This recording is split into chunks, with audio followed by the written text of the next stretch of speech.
Love, a biblical perspective. Day 4. The scripture reading is taken from 1 Corinthians 13, verse 3.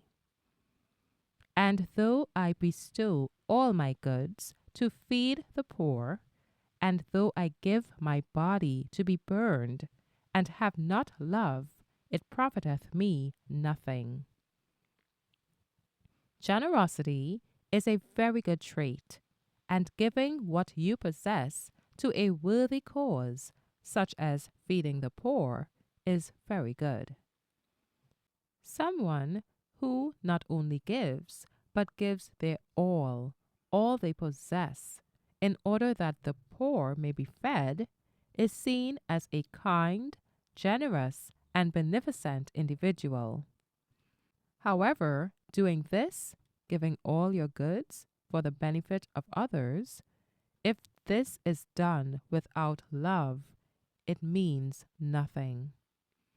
Giving the body to be burned is worthless too, if love is absent. No one truly can be generous or self-sacrificing without love. In the absence of love, all good deeds are simply performative. This scripture tells us that in the absence of love, motives are not pure. For love is the strongest and most pure of all motives. It was love that moved God in the person of Jesus Christ to sacrifice his life for humanity. It was love that moved the Father to give his only begotten Son as a ransom for the fallen world. It was love that moved all the martyrs for Christ to suffer and die violent deaths for the love of God and the truth. It was love that worked in all the apostles of Christ to give their lives for the ministry and the kingdom. It was love that caused the 2/3 of the angels in heaven to remain loyal to God. But love must be prioritized in order. God does not only want us to love, he wants our love to have perfect order.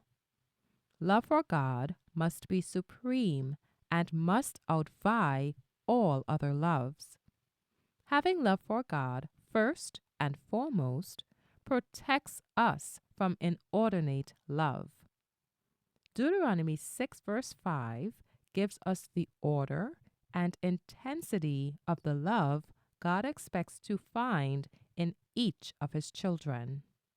And thou shalt love the Lord thy God with all thine heart, and with all thy soul, and with all thy might.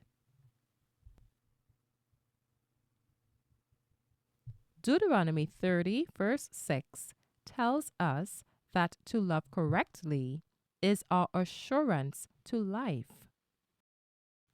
And the Lord thy God will circumcise thine heart and the heart of thy seed, to love the Lord thy God with all thine heart and with all thy soul, that thou mayest live.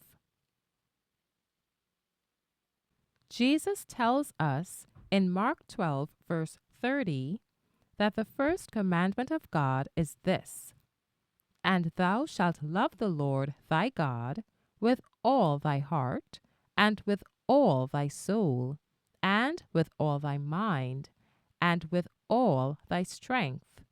This is the first commandment. Love not prioritized correctly is what led to Adam's fall, Judas's betrayal, and will be the cause of all the lost souls in the final moments of this earth's story. 1 Corinthians 13 is instructive.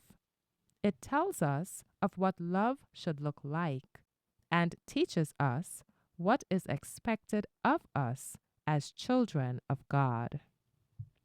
Thank you for listening to Day 4 of Love, a Biblical Perspective. Please be sure to return to listen to Day 5.